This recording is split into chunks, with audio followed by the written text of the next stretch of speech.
plain. The red cross was added by order of Pope Eugenius III in 1146. And see, you thought the Templars thought of this. Nope, not at all. This was mandated by two popes. First, a white mantle, completely plain, and then later the red cross was added by order of Pope Eugenius III in 1146.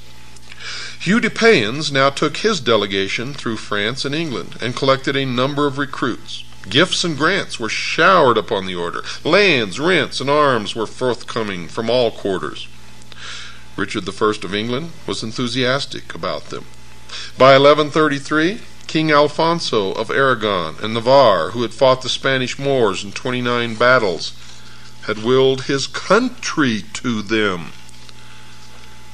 Although when the Moors finally laid him low, his nobles prevented the Templars from claiming their rights. Nevertheless, this was a great honor.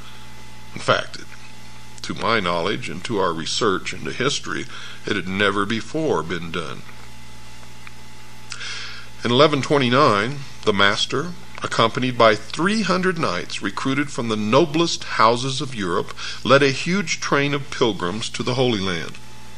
It was at this time that the Templars formed part of the Christian contingent, which, allied with the assassins, tried to take Damascus.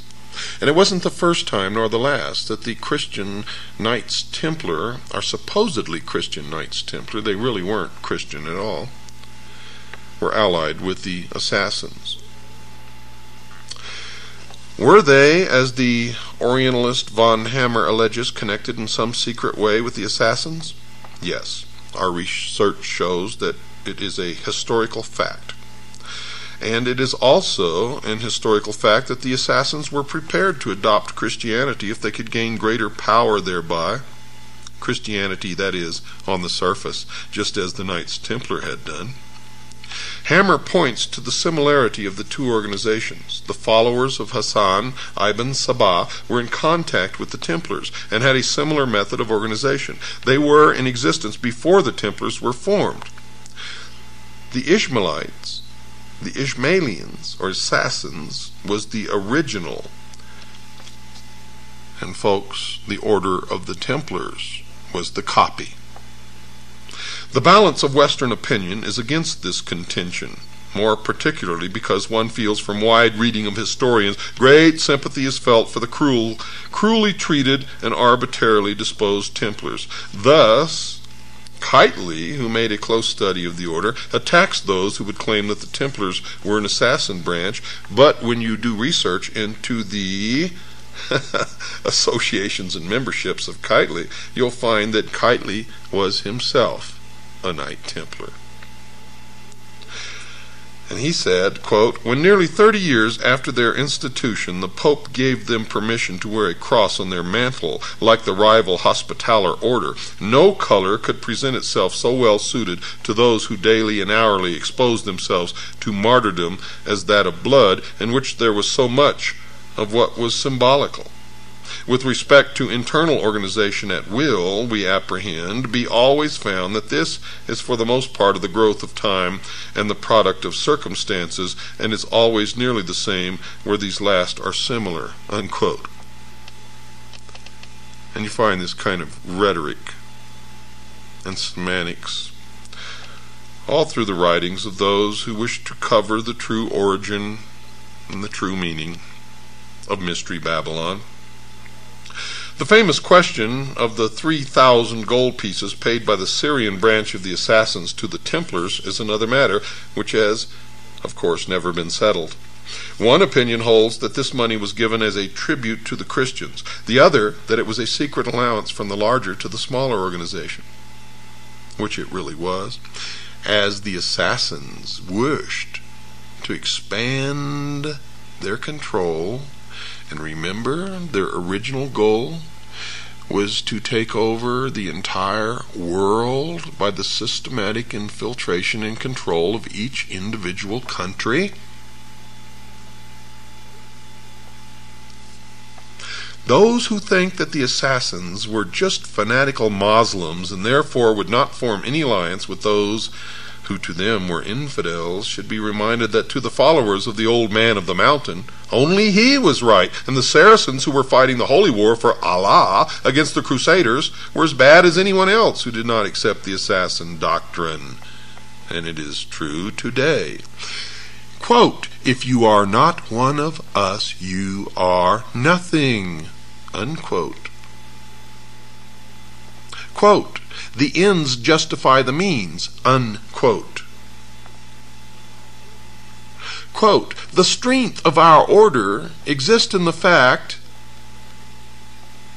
that we manifest ourselves under many different names and many different occupations, and sometimes even seem to oppose ourselves. But at the highest level, we are of one mind." Unquote. And I could go on and on and on, and you all know that I can go on and on and on, for I've studied this for so many years that I eat, drink, and sleep it.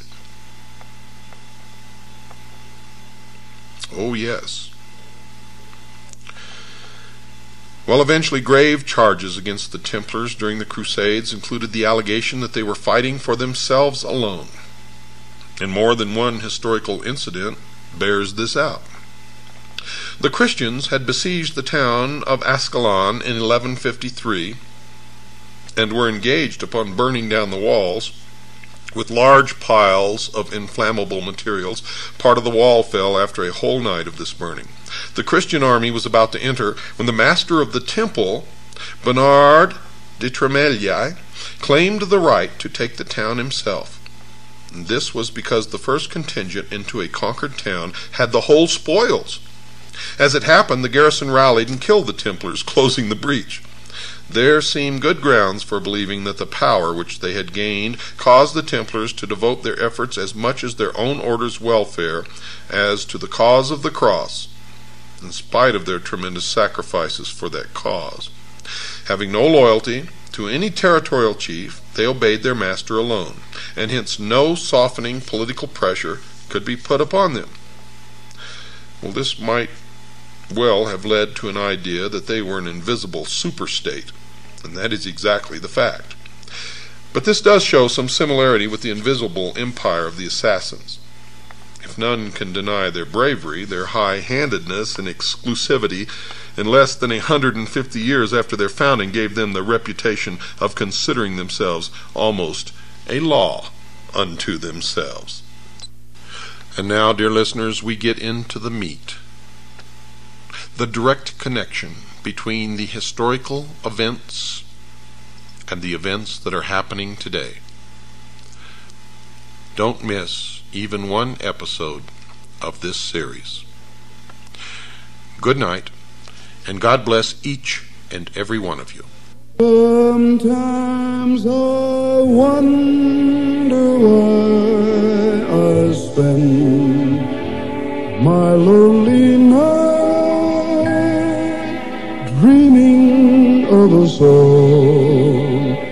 The melody haunts my reverie, and I am once again with you.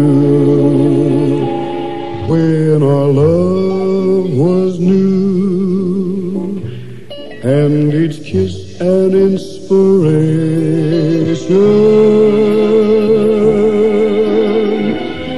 But that was long ago, and now my consolation is in the stardust of a song beside a garden wall. When stars are bright